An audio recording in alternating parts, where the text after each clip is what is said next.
भारी कदमों के साथ वो बिना थमे बिना रुके आगे बढ़ रही थी। पिछले खड़े इस हजूम में वो तनाशक जो कभी इसके लिए बहुत कुछ हुआ करता था, अब सिर्फ वो एक अजनबी था। इसका कज़न ना बचपन का दोस्त, कुछ भी नहीं। चेकिंग के बाद जब वो जहाज़ में अपनी सीट पर जाकर बैठ गई थी, से एक और डर लाहक हुआ था। ये इसका पहला सफ़र था, घर से बाहर सफ़र।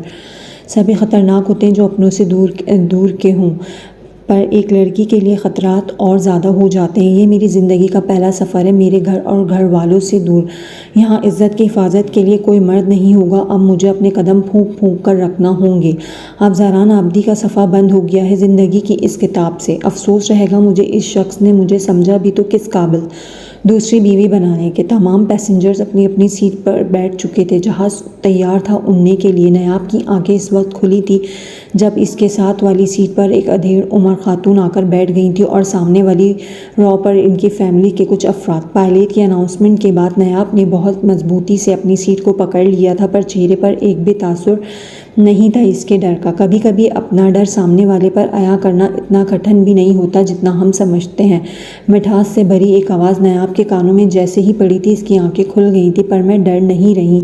नायाब ने जिस सीट को मजबूती से पकड़ा था, इसी वक्त छोड़ दिया था, पर जब इसने खिड़की से जहाज़ को ज़मीन से कुछ दूर होते देखा, इस सीट को फिर से पकड़ लिया था। पास बैठी खातून ने कहका लिया था, एक डर तो सबको लगता है। दुनिया आपका डर जानकर आपका मजाक ना बना ले, इसलिए आप क्या घुट घुट के रहोगे इस डर के साथ। इनकी नज़रें जैसे नायाब की आंखों से इसके अंदर तक देखने की कोशिश कर रही थी, जो खुद देखने में बहुत खूबसूरत और दिलकश खातून थी। डर लोगों पर जाहिर करना अपनी एक कमज़ोरी देने के बराबर है। मैं कमज़ोर नहीं हूँ, और ऐसा क्यों है? कमज़ोर तो हम सब हैं ना। किसी पर जाहिर करना कोई इतनी बुरी बात नहीं है बेटा। इन्होंने नायाब के हाथ पर अपना हाथ रख दिया था, जो लम्स एक अपनायत से भरपूर महसूस किया था नायाब ने। आपका कमज़ोर होना बुरा नहीं आंटी जी, पर लोगों का आपकी कमज़ोरी को जानकर आपका मजाक बना देना बुरा है। इंसान किसी का मजाक बने, इससे अच्छा नहीं कि डर को अपने अंदर रख कर चाहे कुछ पल के लिए घुट घुट के जी ले। नायाब ने अपने डर की और इसको कमज़ोरी ना बनाने की वजाहत बहुत धीमी आवाज़ में की थी कि साथ बैठे खातून बुरा ना माने या अपनी बेइज्जती ना समझ लें इसकी वजाहत को। ओह, तो तुम इस कर्ब से गुज़र चुकी हो जिससे कभी मैं गुज़री थी। इन्होंने अपनी ऐनक उतार दी थी। हा हा हा, ऐसा नहीं है कि मैंने कभी किसी को मौका दिया हो, पर मैं इस वक्त से गुज़र चुकी हूँ। मैं जानती हूँ लोग कैसे ताक़ुब में होते हैं कि कब आप में इन्हें कोई डर मिले और कब वो इस डर को आपकी कमज़ोरी तस्वुर करके आपका मजाक बनाकर रख दें सबके सामने। नायाब ने बाहर देखना शुरू किया था और इन खातून की नज़रें नायाब पर थीं। मेरे भी ख्याल ऐसे ही थे बेटा, तुम्हारी तरह। ऐसे ही एक बार किसी के सामने अपना डर जाहिर कर दिया था, जहाज़ की बुलंदियों का डर, और फिर इसी जहाज़ से उतरने के बाद मजाक बनती रही थी अपने शौहर की बातों का, हमारी तलाक तक। मेरी भी यही सोच थी कि अब मैं अपना डर नहीं आया करूँगी किसी पर, और गुजरी ज़िंदगी से यही सीख ली थी कि मैंने अपनी दूसरी शादी में इसी सोच की बिना पर बहुत कुछ मिस कर दिया था मैंने। वो सामने मेरे शौहर बैठे हैं, हर 2 मिनट बाद पीछे देखेंगे। हालांकि मैंने इन पर कभी वाज़ा नहीं होने दिया अपना डर। वो जब चुप हुई तो नायाब ने इनके हाथ पर अपना हाथ रख दिया था। कभी कभी सोचती हूँ मुझे वहाँ अपना डर, अपनी कमज़ोरी जाहिर करनी चाहिए थी जहाँ करने का हक था। जैसे इस सीट पर बैठे मेरे शौहर जो मेरी खामोशी समझ जाते हैं, पर मैं आज तक मजाक बन जाने के डर से ना जाने कितने डर, कितनी कमज़ोरियाँ इनसे छुपाती आई हूँ। और ठीक 1 मिनट बाद सामने सीट पर बैठे शख्स ने परेशानी के आलम में पीछे देखा था। वो खातून तो इशारे से इन्हें यकीन दहाई कराई जा रही थी, पर नायाब के चेहरे पर एक खूबसूरत मुस्कान आ गई थी।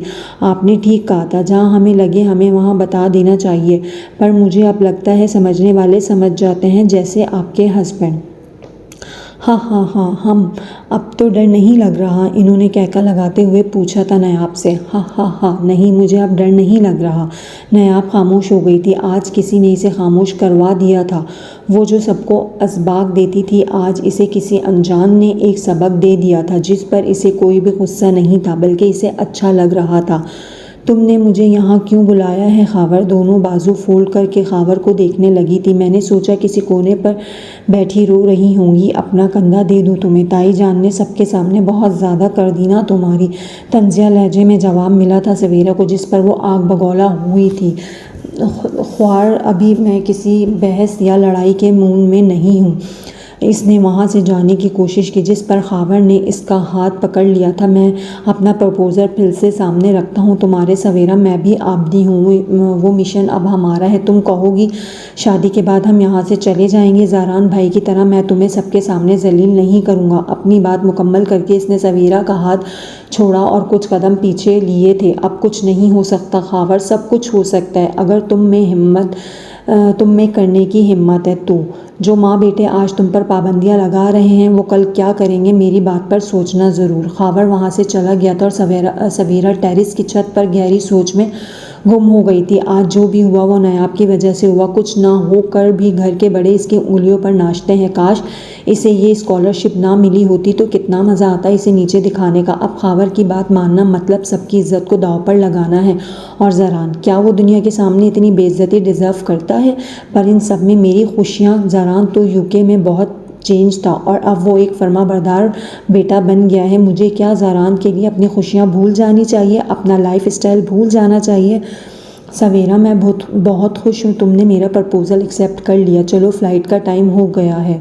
खावर की आवाज़ पर सवेरा अपनी खोई हुई दुनिया से वापस वहीं आ गई थी। इसने अपना फ़ैसला ले लिया था। खावर, हमने ये कदम उठा तो लिया है, अब आगे क्या होगा? आगे दुबई जाकर सोचेंगे, अब चलो। खावर ने इसका हाथ पकड़कर तेज़ तेज़ कदमों से चलना शुरू किया था। नायाब एक जानी पहचानी आवाज़ से इन दोनों के कदम रुक गए थे और जब पीछे मुड़कर देखा तो ज़ारान आबदी खड़ा था और कुछ कदमों के फासले पर नायाब अल्तमश।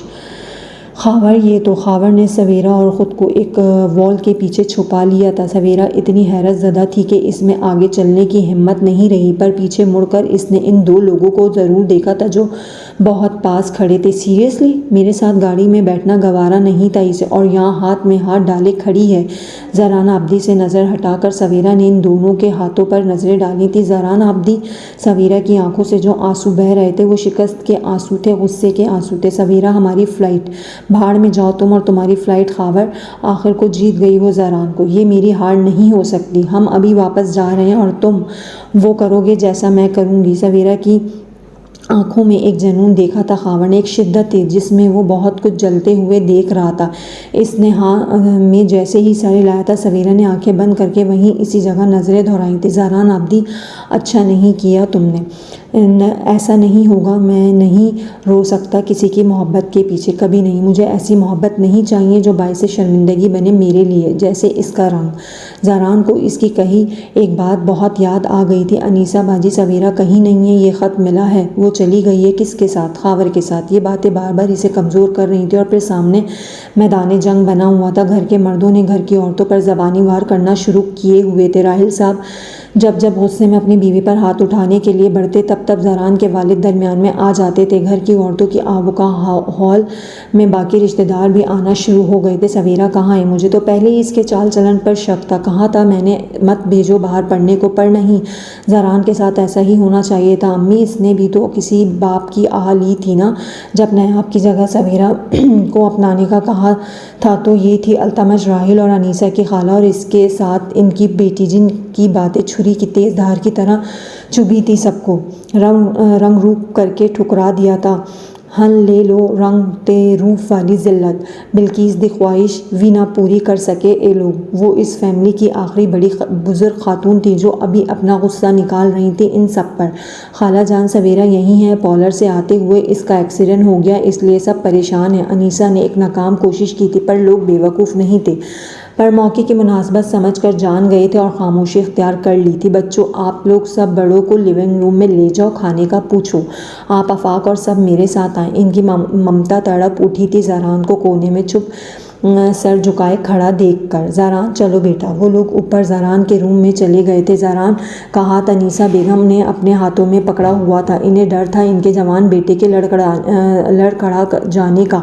वो अपने भाई को ऐसी हालत में देख चुकी थी एक बार। इस जहाज़ पर से उतरने और इस हॉस्टल तक का सफ़र इन खातून के साथ बहुत अच्छे से गुजरा था नायाब का, जिन्होंने यहाँ हॉस्टल तक ज़बरदस्ती नायाब को ड्रॉप भी किया था। नायाब चूँकि हाई ग्रेड नंबर से स्कॉलरशिप पर आई थी यहाँ, तो इसे यहाँ रूम भी इस लेवल का मिला था जहाँ इसे सिर्फ एक रूममेट के साथ रहना होगा, बहुत सी सहूलियात के साथ। अपनी इन्फॉर्मेशन और एक्सेप्टेंस लेटर दिखाकर इसे रूम की गियर्स और डायरेक्शन बता दी थी रिसेप्शन स्टाफ ने। रूम की जांच करके इसने दरवाज़ा लॉक कर दिया था। इसे बताया गया था इसकी रूममेट कल तक आ जाएगी छुट्टियों से। नायाब अल्तमश वो मजबूत लड़की जब इस कमरे की चारदीवारी में कैद हो गई थी। ज़रान आबदी, आप बहुत कामयाब हैं मेरा गरूर तोड़ने में। दूसरी शादी का कहकर आपने वो इज़्ज़त भी ख़त्म कर दी जो मैंने बचा कर रखी थी कि किसी मोड़ पर आपको जब देखूं तो मेरी नज़रों में आपके लिए वो इज़्ज़त होनी चाहिए। रोने की आवाज़ भी इसे बर्दाश्त नहीं हुई थी। इसने अपना मुंह भींच लिया था जिससे इसका रोना सिसकियों में तब्दील हो गया था। हिचकियों की एक लड़ी बन गई थी। या अल्लाह, आपके बंदे क्यों वहाँ इतनी चोट देते हैं जहाँ आप क्यों दिल में दर्द होता है जब कोई अपना इस तरह सिर्फ रंग रूप की बिना पर इतने बड़े अल्फाज किया जाता है कि इसे मैट्रिक पास से ब्याह दो। इसके बस की बात नहीं एक्सपोर्ट ग्रेजुएट से निकाहे जाना। मुझे वो एक्सपोर्ट जाने से पहले पसंद था। अल्लाह, मुझे वो तब से पसंद था जब से दादी ने मुझसे वादा लिया था।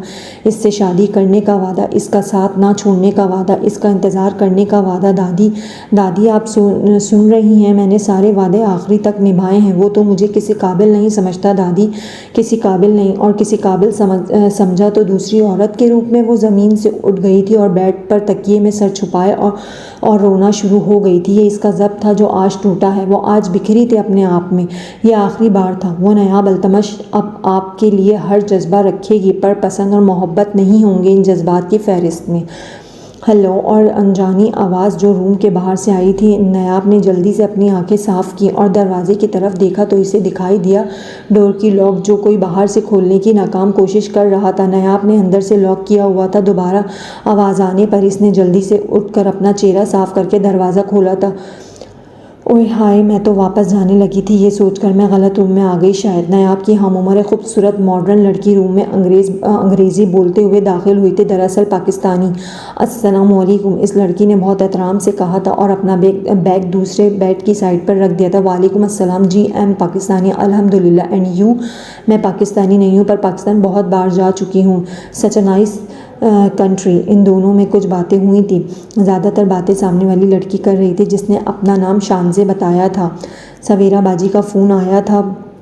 प्लीज़ पापा बात सुन लें पूरी। सनी ने फ़ौरन राहिल साहब से कहा था। सवेरा बाजी स्टेशन पर थी। मैं और शुएब इसी वक्त इन्हें लेने चले गए थे। अब वो नीचे हैं। इसकी हिम्मत कैसे हुई इस घर में कदम भी रखने की? मैं इसे जान से मार दूंगा। मेरी गन कहाँ है? सवेरा के वालिद साहब एक बार फिर आपे से बाहर हुए थे। वो जैसे ही गन लेकर नीचे को दौड़े थे, सब फिर से इनके पीछे थे। इनकी बीवी को पता था इनका गुस्सा, पर जैसे ही सब नीचे गए थे सवेरा हाथ जोड़ते हुए अपने वालिद के सामने गिर गई थी। पापा, आई एम सॉरी पापा। बज़ात लड़की, तुम्हारी हिम्मत कैसे हुई हमें अपनी शक्ल दिखाने की? और ये लफ्ज़ न राहिल साहब के थे, ना ही सवेरा की अम्मी के। ये लफ्ज़ ज़ारान आबदी के थे जो जहर और बदतमीज़ी से भरे पड़े थे। ज़ारान ने सवेरा के बाजू से उठाया था। खुदा की कसम, सवेरा हमेशा सुनता आया था कि एक औरत घर से बाहर रात गुजार ले तो वो बदनाम हो जाती है। मैं सोचता था कैसे इस औरत की 100 मजबूरियाँ होती होंगी। पर कल की रात सवेरा, 1000 लोगों के सामने तुम्हारे गैर मौजूदगी, लोगों की बातें, इन्होंने मेरे किरदार पर भी कीचड़ उछाला, मेरे मर्द होने पर भी सवाल हुए। ज़ारान की गिरफ्त बहुत मजबूत थी और सवेरा रोए जा रही थी, पर ज़ारान की बातों से घर के बड़ों को समझ आ चुकी थी कि इसने सब बातें सुन ली थी। ज़ारान, मुझे खावर ने ब्लैकमेल किया था, मैं मजबूर हो गई थी और एक झटके से इसने सवेरा को छोड़ दिया था जो सोफे पर जा गिरी थी। मजबूर क्यों? कैसी ब्लैकमेलिंग? मैं इसे छोड़ूंगा नहीं। राहिल साहब ने बाहर जाने के लिए अपने आप को छुड़ाने की कोशिश की थी, जिस पर इन्हें और मजबूती से पकड़ लिया था आफाक साहब ने। कैसी ब्लैकमेलिंग सवेरा? ज़रा शर्म ना आई तुम्हें? इस दिन से पहले तुम मर क्यों नहीं गई? और सवेरा की अम्मी ने थप्पड़ पर थप्पड़ रसीद किए थे इसे। भाभी बस कर दें खुदा के लिए, अंदर घर के छोटे बच्चे भी हैं, क्या असर पड़ेगा इन पर? खावर से आफाक निमट लेंगे। भाभी, मैं इसकी चमड़ी उधेड़ दूंगी, इसने ख़ानदान की इज्जत की धज्जियाँ उड़ा दी हैं।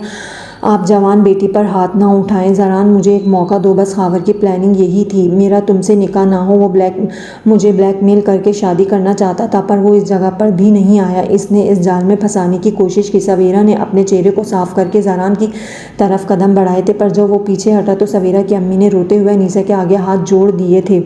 अनीसा भाभी, मेरी बेटी को अपना लें, बख्श दें इसका ये गुनाह खुदा के लिए। ज़रान बेटा, भाभी मैं अपनी अम्मी की बात काट दी थी ज़ारान ने। मुमानी, आप बख्श दें हमें। ज़ारान आबदी मरता मर जाएगा, पर आपकी बेटी की तरफ देखेगा भी नहीं। निकाह तो बहुत दूर की बात है। सवेरा राहिल, आज तुम्हारे लिए मैंने अपनी ज़िंदगी के कीमती असासे को खो दिया। बदले में मुझे क्या मिला? तुम्हारे नाम की ज़िल्लत। तुम वो नहीं हो जिसके साथ मुझे अपनी ज़िंदगी बसर करनी थी। तुम ख़ावर जैसे मर्दों को डिज़र्व करती हो। अब समझ आती है नायाब ने क्यों इसकी गाड़ी की फ्रंट सीट पर बैठने से इनकार किया था। वो भांप गई थी इसके इरादे, इसलिए वो बाहिफाजत अपने किरदार के साथ चली गई। और तुम ऑक्सफोर्ड डिग्री होल्डर, तुमने क्या कर दिया अपने साथ, हमारे साथ। अगर तुम्हें मसला था तुम्हारी इज्जत पर हुर्फ आने वाला था कोई, तो तुम घर के मर्दों को बताते। हम मर्द बाहर की दुनिया के लिए मर जाने जाते हैं, पर अपनी फैमिलीज़ में हम बाप, भाई, बेटे, शौहर होते हैं। हम सख्त मिजाज ज़रूर होते हैं, पर हम घर की इज्जत की हिफाजत के लिए हर वक्त चौकन्ना भी रहते हैं। ख़ावर के पास खुद जाने से पहले एक बार किसी मर्द को बता देती घर के, तो आज सफ़ाई मातम ना बिछी होती हमारी इज्जत की। और राहिल मामू, आज के बाद घर के बच्चों पर शेर की नज़र रखिएगा। हर कोई नायाब अल्तमश नहीं बन सकता। ज़रान जाते जाते अल्तमश साहब की व्हील चेयर के पास रुक गया था और पास बैठ गया था। मामू, मुझे बद्दुआ लग गई है। देखें, जिस लड़की से शादी करके इज्जत और वाह लेनी थी मुझे दुनिया से, दोस्तों और रिश्तेदारों से, आज मुझे इस सब का उलट मिला है जो मैंने सोचा था। अल्तमश साहब का हाथ चूम कर ज़रान घर से बाहर निकल गया था। इसी वक्त इसकी इज्जत डैमेज हुई थी, वो बहुत बुरी तरह। वो अभी संभल नहीं सकता था। फुप्पो, अस्सलाम वालेकुम। घर में सबके नंबर बिजी जा रहे हैं। खैरियत? अम्मी का नंबर भी ऑफ जा रहा है। वो नया बेटा ज़रान की शादी। फुप्पो, ज़रान को शादी मुबारक हो। मैंने आपको इस वक्त इसलिए तंग किया कि मैं बताना चाहती थी कि खैरियत से पहुंच गई हूँ। सब इंतज़ामिया अच्छी है, रूममेट भी मुस्लिम है, सो वो काफ़ी आसानियाँ हो गई हैं। नया बेटा, क्या तुम? फुप्पो, आप रो रही हैं? प्लीज़ फुप्पो, यही नसीब में लिखा हुआ था। सवेरा बाजी एक अच्छी लड़की है, ज़रान की पसंद है, सब खुश रहेंगे। और तुम बेटा? फुप्पो, मैंने क्यों नहीं खुश रहूँगी? मैंने हालात के आगे झुकना नहीं सीखा। जो झुक जाते हैं, कमज़ोर पड़ जाते हैं, वो खुश नहीं रहते। फिर मैंने कभी खुद को हालात के हवाले नहीं करूँगी। वो खामोश हुई थी। बेटा, वो सवेरा शादी से। फुप्पो, अभी मैं चलती हूँ, अपना ख्याल रखिएगा। ज़रान और सवेरा को बहुत मुबारकबाद दीजिएगा मेरी तरफ से। अल्लाह हाफिज़। नायाब ने जल्दी से फ़ोन बंद कर दिया था। ज़रान को बहुत सदमा लगा है। अनीसा, आफाक साहब कमरे में दाखिल हुए थे। सदमा कैसे नहीं लगा आफाक? सवेरा से ऐसी उम्मीद किसी को भी नहीं थी, पर गलती ख़ावर की भी है। इसने क्यों बच्ची को ब्लैकमेल किया? सवेरा बाहर से तालीम हासिल करके आ गई, इसके ख्यालात भी बाहर जैसे हो गए थे। लड़की एक हल्का सा मौका देना किसी को गैर को, तो फिर वो इस लड़की को मौका नहीं देते संभलने का। दुनिया तो ताक लगाए बैठी होती है। सवेरा ने इतनी हिम्मत ही क्यों बढ़ने दी इसकी? इन्होंने एकदम से हिम्मत हार दी थी और बिस्तर पर बैठ गई थी वो। आप जानते हैं, इसी हालत में अल्तमश भाई को देखा था मैंने, और सोचा नहीं था मेरा बेटा भी ऐसे नज़र आएगा इस मकाम पर। मुझे बहुत गलत हुआ जो भी हुआ। नायाब को रिजेक्ट करना, सवेरा का यूं चले जाना, नायाब का छोड़ जाना, सब कुछ गलत हुआ। और ख़ानदान की इज्जत, वो अब वापस नहीं आने वाली। इन्होंने अपने हाथों में अपना चेहरा छुपा लिया था। अनीसा, बस तुम हिम्मत हार जाओगी तो बाकी सबको कौन देखेगा? सब घर वालों ने हिम्मत बांधनी है। एक दूसरे की गलतियों से इंसान सीखता है, बच्चे भी सीख जाएंगे, मुझे यकीन है। अपनी बेगम के माथे पर बोसा देकर चुप करवाया था आफाक साहब ने इन्हें। कुछ हफ्ते बाद, तुम्हें इस प्रोजेक्ट में नंबर्स लेने हैं या नहीं? नायाब की नज़रें जो इस शीट पर थीं पिछले 15 मिनटों से, अब इसकी पलकें झपकीं और फिर से उठी थी अपनी रूममेट की। नंबर्स लेने हैं, पर इसका मतलब ये नहीं कि मैं इसकी नौकरानी बन जाऊँ। ये कैसा रूल हुआ है कि असाइनमेंट के लिए हम इसकी बताई जगह पर जाएं? वो सरफिरी है नायाब, इसने अभी तक मुझे नहीं जाना सही से, फिर शानजे में इससे बड़ी सरफिरी हूँ। नायाब ने अपनी बात मुकम्मल करके किताब खोल ली थी। नायाब, मैडम ट्रस्ट मी यार, अगर ये असाइनमेंट मुकम्मल ना हुई तो तुम्हें अपना चैलेंज हारना पड़ जाएगा। इसके आगे मैं यहाँ का चप्पा जानती हूँ, किसी गलत जगह नहीं जाएंगे अगर तुम्हें इस बात का डर है तो। इसकी दोस्त ने किताब पकड़कर दोबारा साइड टेबल पर रख दी थी। शानजे, रात के 11 बजे, कुछ भी गलत हो सकता है। नहीं होगा, मुझ पर यकीन रखो। नायाब ने कुछ सोचने के बाद हामी भर ली थी। Thank you. मैं अभी कैट को फ़ोन करके कंफर्म कर देती हूँ हमारे वहाँ जाने की खबर। नायाब ने किसी बात पर ध्यान नहीं दिया था। इसने अपनी रूममेट के चेहरे पर बेतहाशा खुशी को भी नज़रअंदाज किया था। जाने अनजाने में दोपहर का वक्त कब शाम और शाम का वक्त कब रात में बदल गया था, नायाब को पता ही ना चला। वो नकाब करके रेडी थी, हाथ में किताबें पकड़े। तुमने ऐसे जाना है? नायाब ने गले में लटके हुए स्कार्फ को देखा और शानजे की मॉडर्न ड्रेसिंग पर सवाल किया। और तुमने ऐसे जाना है? नायाब, वो एक पोश एरिया है, नकाब पहन के तो वहाँ भटकने भी नहीं देते। एक्सक्यूज़ मी शानजे, देखो मैं यहाँ नकाब नहीं करती, हिजाब करती हूँ, पर अभी हम यूनिवर्सिटी की हदूद से बाहर जा रहे हैं, सो प्लीज़। नहीं नायाब, तुम बात को समझो, हम तीनों को नंबर्स मिलने हैं। अगर मुमकिन होता तो मैं खुद चली जाती, पर पैम को तुम जान गई होगी अब तक। कुछ देर बाद वो एक ऐसी जगह की हदूद में थे जिसे देखते ही नायाब के दिमाग में ख़तरे की घंटी बज गई थी। शानज़े, हम तो इसके घर जा रहे थे ना। उफ, अंदर तो चलो। वो नायाब का हाथ पकड़कर अंदर ले गई थी। हे शानज़े, कम हेयर डार्लिंग। एक अंग्रेज़ लड़की ने शानज़े को अपनी तरफ खींचा था और इसने नायाब का हाथ छोड़ दिया था, पर जाने से पहले ऊपर सेकंड पोर्शन के एक रूम में जाने का कहा था जहाँ वो तीसरी स्टूडेंट से मुलाकात करनी थी। इन्हें नायाब पिछले कुछ मिनटों से कभी शानज़े को ढूंढ रही थी तो कभी ऊपर जाने के लिए खाली जगह। इस जगह से ज़्यादा गंदे इससे यहाँ के लोगों का वो डांस लग रहा था जिस पर वो आंखें बंद किए बचते बचाते वहाँ से कैसे ऊपर पहुँची थी वो ही जानती थी। पर जो कमरा इसने खोला, अंदर ड्रग्स में गिरे लोगों की हालत देखकर बंद किया और दूसरे कमरे की तरफ बढ़ी। और इसी वक्त इसकी नज़र वापस नीचे गई जहाँ शानज़े कुछ गर्ल्स के साथ किसी बात पर हंस रही थी और इन गर्ल्स में एक वो स्टूडेंट भी थी। अभी वो शानज़े के फ्रेब को समझ ही रही थी कि पुलिस के सायरन की आवाज़ आना शुरू हो गई थी। वो छुप गई थी एक जगह और हर तरफ पकड़ धकड़ शुरू हो गई थी। पुलिस ने क्लब में रेड कर दी। या अल्लाह, ज़िंदगी में पहली बार दिमाग की नहीं सुनी, किसी गैर पर यकीन किया और ख़ता खा गई मैं। नायाब के हाथ पाँव पीले पड़ गए थे, इसका जिस्म कांपना शुरू हो गया था। पुलिस की वैन के सारन से हर तरफ लोग ड्रग्स में धुत पड़े हुए थे। पिछले 1 घंटे से वो इस एक जगह पर छुप कर बैठी हुई थी। किसी अजनबी लड़की पर यकीन करके इसने ज़िंदगी की सबसे बड़ी गलती की थी आज। वो छुपी हुई है, एक लड़की से पकड़ो। पुलिस के एक ऑफिसर ने जैसे ही इशारा किया तो नायाब जल्दी से कमरे में भाग गई थी जहाँ पहले ही से कुछ गोरे लोग शराब के नशे में गिरे पड़े थे। Hi Black Beauty, come here darling. Nayab ने सुकून का सांस लिया था कि सामने खड़े 3 आदमियों को देखकर वो घबरा गई थी। इससे पहले वो बाहर को निकलती इसका हाथ पीछे से एक गोरे ने पकड़ लिया था। Come here you bitch, leave me alone please, will you alone after tonight, come. वो और ज़बरदस्ती नायाब के बाजू से इसे बेड की तरफ खींचने की कोशिश की गई थी जिससे इसकी स्लीव्स का बाजू का कपड़ा फट गया था और ये काफ़ी था। इसमें इतनी एनर्जी लाने के लिए इसने ज़ोर से धक्का दिया था इसे और एक ज़ोरदार थप्पड़ मारा था। यू बिच पर वो इसे धक्का देकर वहाँ से भाग गई थी। या अल्लाह, बस एक बार मुझे बाइज्जत यहाँ से निकाल दे मेरे मालिक। मैं कभी इस ज़िंदगी में ऐसी गलती नहीं करूँगी। मैं ऐसे किसी दोस्त पर यकीन करके इज़्ज़त की 4 दीवारी नहीं छोड़कर इस वक्त बाहर जाऊंगी। बाहर अभी भी पुलिस जानवरों की तरह इस लड़कियों को वहाँ से पुलिस वैन में डाल रही थी। Hey you are under arrest miss. Police officer Nayab की तरफ बढ़ा था पर अंधेरे की वजह से नायाब का चेहरा नज़र नहीं आ रहा था। मैंने कुछ नहीं किया। नायाब को पीछे से एक वेटर ने दूसरी तरफ खींच लिया था जिस पर चीख निकल गई थी इसकी। इसे लगा था इस कमरे के आदमी ने इसे पकड़ लिया। मुझे जाने दो प्लीज़। चुप एकदम। जिस पुलिस वाले को तुम अपनी बेगुनाही का बता रही हो, तुम्हारी इस बोलने पर भी तुम्हें चार्ज किया जाएगा और 1 हफ्ता लॉकअप में रखा जाएगा। चुप करके मेरे साथ चलो। वो दोनों पिलर के पीछे छुप गए थे। नायाब ने इस वेटर की उर्दू सुनकर सुकून का सांस लिया था पर एकदम से दोनों के दरमियान फासला भी बना लिया था जिस पर सामने खड़े शख्स के चेहरे पर एक मुस्कुराहट आ गई थी, एक तंजिया मुस्कुराहट। बहुत अच्छे, यहाँ 2 कदमों का फासला बर्दाश्त नहीं हुआ और ये जितने जिस्मों के साथ टकराते हुए आप इस पोर्शन तक पहुँचे वो काबिल बर्दाश्त था।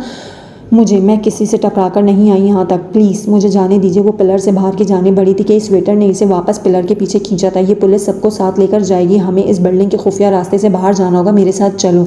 नहीं, मुझे अब किसी पर यकीन नहीं करना। आज की रात एक ठोकर काफ़ी है। वो पुलिस वाले तो जेल में डालेंगे। अगर किसी मर्द पर भरोसा करके फिर से हथियार डाल दिए तो मेरी इज्जत को, मेरी गैरत के साथ सारी ज़िंदगी की सजाए मौत हो जाएगी। इसकी बात पर वो शख्स हैरतज़दा हो गया था। सामने खड़ी लड़की की बातों में इतनी तासीर थी।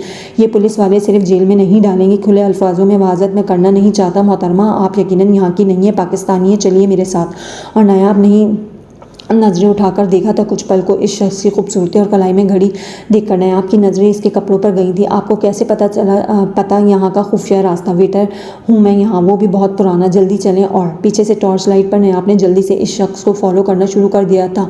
पर फिर इसकी नज़रें अपने आईडी कार्ड पर पड़ी थी जो इसी पिलर के पास गिरा था। या अल्लाह, मेरा कार्ड, इस पर मेरी इन्फॉर्मेशन है, मेरा हॉस्टल एड्रेस। नायाब रुक गई थी और इसकी बात पर वो शख्स भी बहुत अपसेट हो गई थी। जब एक पुलिस ऑफिसर ने वो कार्ड उठाया था, सब ख़त्म हो जाएगा, वो लोग मुझे डिपोर्ट कर देंगे। मैं देखता हूँ, अपना चेहरा कवर करो अगर तुम नहीं चाहती कि लोग तस्वीर लें तुम्हारी। इस जगह पर इज्जत से आई हो, यहाँ से वापस बाहर तुम अकेली जाओगी बिना किसी इज्जत के। इसने अपनी जेब से एक रुमाल निकाल कर दिया था इसे और वो जल्दी से इस ऑफिसर के पास गया था जो अभी इस कार्ड को उठा चुका था। ऑफिसर यस यू आर पर इस वेटर ने एक ज़रब लगा दी थी। इसके एक मुक्के से वो ऑफिसर नीचे गिर गया था और वो कार्ड खींच कर नायाब की जानिब बढ़ा था। चलो, आप ये मत कहना कि पर्स रह गया, लिपस्टिक रह गई। नायाब ने इस कार्ड को छीन लिया था। इससे पहले वो नायाब की कोई भी इन्फॉर्मेशन पर था। वो लोग वहाँ से भागते हुए इस खुफिया रास्ते से बाहर आ गए थे।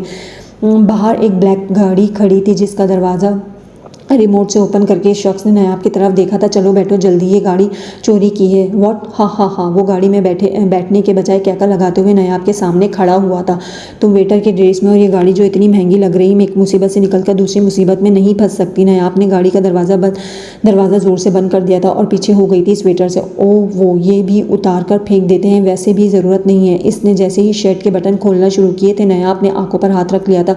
मुझे समझ जाना चाहिए था कि तुम भी इन जैसे हो। हाँ, बाद में समझ लेना, अब खोल लो आंखें। और नया अपने गुस्से से आंखों से हाथ हटाया था और सामने खड़ा शख्स एक महंगे तरीन थ्री पीस सूट में खड़ा था। वो वेटर का ड्रेस नीचे गिरा पड़ा था। नया पूरी तरह हैरान थी। मैं यहाँ से चली जाऊँगी, मेरी हेल्प करने के लिए शुक्रिया, पर मैं अकेली नहीं जा सकती आपके साथ गाड़ी में। और इस शख्स ने गुस्से से अपनी मुट्ठी बंद कर ली थी। तुम्हें यहाँ रात के इस वक्त अकेली आने में मसला नहीं था, पर अब मेरे साथ जाने में महरम ना महरम याद आ गया। एक्सक्यूज़ मी, हिजाब कर लिया पर नकाब नहीं किया तुमने। यहाँ किसी पर यकीन करके आ गई, पर किसी पर यकीन करके वापस नहीं जाना चाहती। आंखों में शर्म है, पर जो मदद करना चाहता है इसके लिए यकीन नहीं। तुम लड़कियां भी कमाल की हो। तुम लड़कियों के गार्ड्स हमेशा हाई होते हैं, पर कहीं एक जगह चौंक जाती हैं छठी हिज। आज की लड़की को किसी लड़के से ज़्यादा इसकी हम उम्र लड़की से ख़तरा है। अभी मीडिया और पुलिस की गाड़ी यहीं आती होगी। चलो, अब मेरी गलती है, मैं भुगत चुकी हूँ अंदर से जिस कर्ब से गुजरी हूँ, पर मैं एक गलती बार बार नहीं दोहराती। और आज की लड़की को हर इससे ख़तरा है जो इसका महरम नहीं है। मैं नहीं बैठ सकती इस गाड़ी में, मुझे तना अकेले जाना मंजूर है। बस स्टैंड पास ही होगा। मुझे नहीं पता यहाँ दोस्त मयार से गिरे हुए हैं। मुझे मेरा सबक मिल गया। ना आपने इस रुमाल से मुंह कवर कर लिया था और चलना शुरू कर दिया था। हम इस गाड़ी में अकेले नहीं है। नहीं यकीन, आओ दिखाता हूँ।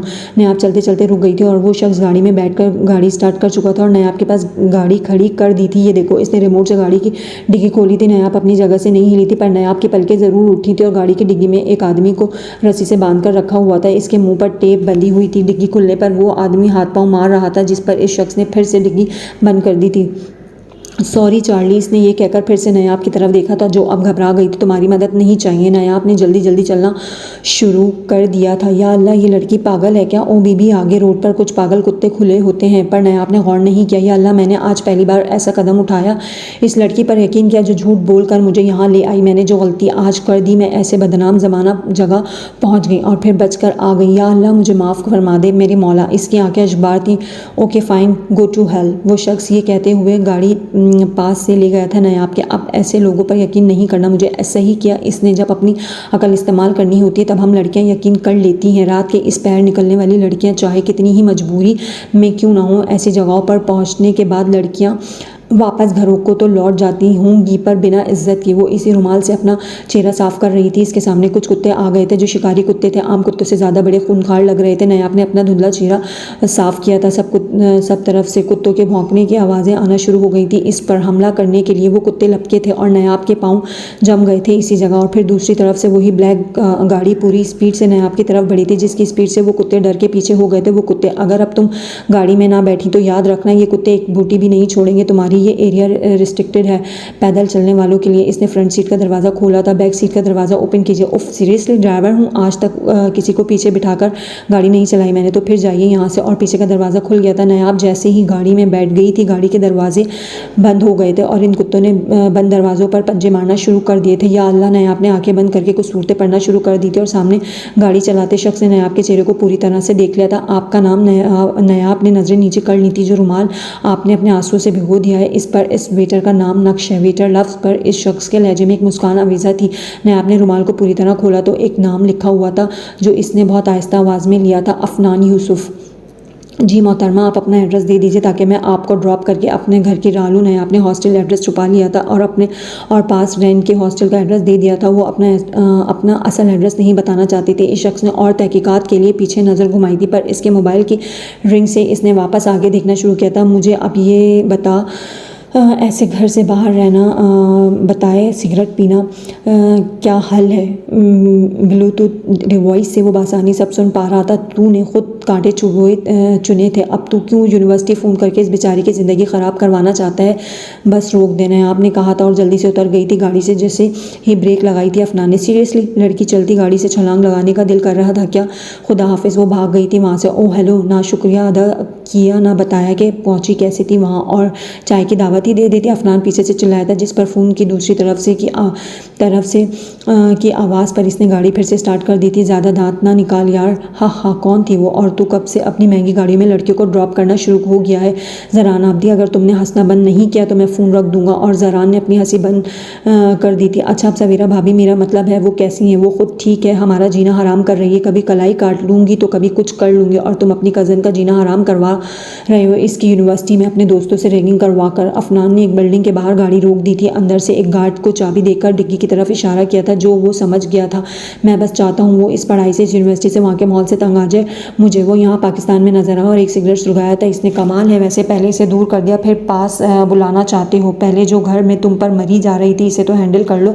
ज़रान बाबू, हाँ हाँ हाँ, इसने अपने लिए वो रास्ता खुद चुना था। अब खावर को तलाश कर रहा हूँ, जिस दिन मिल जाएगा वो निकाह पढ़वा दूंगा मौलवी साहब से। इसकी बात पर अफनान भी खामोश हो गया था। अच्छा अफनान, मुझे यार एक बात बता, तू मिस्टर जीनियस, तुझे कब से ज़रूरत पड़ गई है कुछ पूछने की? अच्छा पूछ, क्या पूछना है? क्या स्याह रंगत वाले लोग इतने दिलकश और पुरकशिश भी हो सकते हैं देखने में? ज़रान आबदी की सांसें अटक गई थी कुछ पल को इस बालकनी की। इसकी निगाहें नीचे इस तालाब की तरफ गई थी, जहाँ अब कोई नहीं था। सियाह रंगत से नफरत ही इतनी थी कि कभी मौका नहीं मिला पूरी तरह से जी भर के देखने का, और अगर देखा तो और नफ़रत हो गई मुझे। ज़रान के जवाब पर अफनान ने गहरा सांस भरा था। ज़रान, मुझे नहीं पता था कि इन 4 सालों में मैं कब तुम्हारी खूबसूरत से खूबसूरती पर चली गई थी। अब फ़कत इस लड़की को पाने के लिए ये सब ना करो। अपने आप को पहले इस सोच पर आमादा करो कि तुमने इसे अपनाना क्यों है। सवेरा को नीचा दिखाने के लिए या अपनी खुशी के लिए? रैगिंग से भी वो पाकिस्तान नहीं आएगी, तुम देख लेना। जो लोग इतने सब होने के बावजूद भी नहीं टूटते, वो परेशानियां मिलने पर और मजबूत हो जाते हैं। ज़रान की खामोशी पर खुदा हाफिज़ कहकर अफनान ने फ़ोन काट दिया था। मैं बस अपना रूममेट चेंज करना चाहती हूँ, प्लीज़ मुझे कोई भी दूसरा रूममेट दे दें, पर ये रूम नहीं, या फिर मेरा रूम ही चेंज कर दें। नायाब कल रात से अपना सामान पकड़े रिसेप्शन के सामने बैठी रही थी, और अब जो कि रूल्स के ख़िलाफ़ था, पर नायाब को कल रात से यहाँ देख कर रिसेप्शन ने आगे स्टाफ में सिफारिश की थी और नायाब को यकीन दहानी करवाई थी अगले कुछ घंटे में नया रूम देने की। नायाब प्लीज़, आई एम सॉरी, मैंने झूठ बोला यार, मैं लालच में आ गई थी इस पार्टी में जाने के, प्लीज़ वापस चलो। शानज़े ने नायाब का सामान अपनी तरफ खींचा था, जिस पर रिसेप्शन लेडी ने बुरी तरह झड़क दिया था इसे, और वापस रूम में जाने का कह दिया था। Thank you so much ma'am. New room की चाबी मिलने पर नायाब बहुत खुश हुई थी और सामान अपने नए कमरे में ले गई थी। इसने शानज़े पर एक बार यकीन करके जो गलती कर दी थी वो इसे दोहराना नहीं चाहती थी हरगिज़। स्टूडेंट्स, हमारे पास इस बार की स्कॉलरशिप में जिन 3 लोगों ने स्पॉन्सरशिप की है, इसमें तीसरे पर्सन जो कि यंग बिजनेसमैन भी हैं, मिस्टर अफनान यूसुफ। बहुत बड़ी इंग्लिश स्पीच के बाद जब इन्होंने एक मुस्लिम का नाम लिया तो तालियों की आवाज़ से ऑडिटोरियम गूंज उठा था। सब स्टूडेंट जो स्कॉलरशिप वाले आज यहाँ जमा हुए थे सब एजाज़ में खड़े हुए थे, सिवाय नायाब अल्तमश के।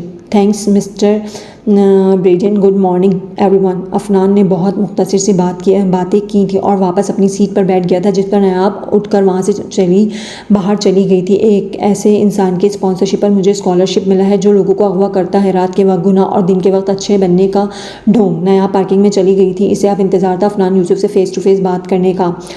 I want all the detail about. तुम अंधरात के अंधेरे में बड़े लोगों को अगवा करके सुबह ताउन मांगते फिरते हो। इस नायाब ने रास्ता जूं ही रोका तो अफनान के 2 गार्ड अलर्ट हो गए थे, पर नायाब की उर्दू किसी को समझ नहीं आई थी सिवाय अफनान की। एक्सक्यूज़ मी, क्या मैं आपको जानता हूँ मिस्टर अफनान यूसुफ? आप चाहे मुझे ना जानते हो, मैं आपको अच्छे से जान गई हूँ। नायाब ने अपनी बुक्स के दरमियान से वो रुमाल निकाल कर इसके सामने किया था, जिस पर अफनान को कुछ दिन पहले की वो रात याद आई थी। ओह, वैसे गुलाब का फूल तो ना था, रुमाल मेरा जो किताब में छुपाया हुआ था। अफनान की बात पर नायाब ने वो रुमाल इसकी तरफ फेंका था। न्यूज़पेपर में पढ़ी थी मैंने वो ख़बर, चार्ल्स नामी वो बिजनेसमैन जिसे आपकी गाड़ी में डिक्की में देखा था मैंने। कहाँ है वो? इस शख्स की बेटी जो कि मेरी क्लास में है। वो लोग परेशान हो गए, आप दनाते घूम रहे हैं। अभी भी वक्त है, वहाँ वापस छोड़ दें वरना पुलिस को बता दूंगी। बिना डरे इसने तैश में आकर बहुत बड़ी बात कह दी थी, जिस पर अफनान के चेहरे पर अब मुस्कान नहीं गुस्सा नमदार हो गया था। यहाँ की पुलिस अफनान यूसुफ के आगे पीछे होती है। मैंने ज़िंदगी में पहली बार किसी अनजान की मदद की और मुझे शुक्रिया करने की बजाय मुझे धमका रही हो। मैं पछताया नहीं हूँ कभी। मुझे मजबूर ना करो कि मैं इस रात तुम्हारी मदद करने पर पछताऊँ। क्यों कि बात पुलिस की नहीं, बात यह है कि अगर मैंने तुम पर यकीन किया था, तुम्हारा ये फ़र्ज़ था कि तुम मुझ पर ऐसे इल्ज़ाम तराशी करने के बजाय खामोश रहो। जो यहाँ बाकी सब करते हैं वो करो, पढ़ो और ख़ामोश रहो। यहाँ दूसरों की ज़िंदगी में दखल दोगी तो अपना यहाँ रहना महाल कर लोगी मिस। अफनान के इशारे पर ड्राइवर ने इसकी गाड़ी स्टार्ट कर दी थी। अगर बचा लिया तो आपने अपने नामे अमाल में कुछ नेकियां लिखवा दी। अब आप गुनाह के काम करके क्या साबित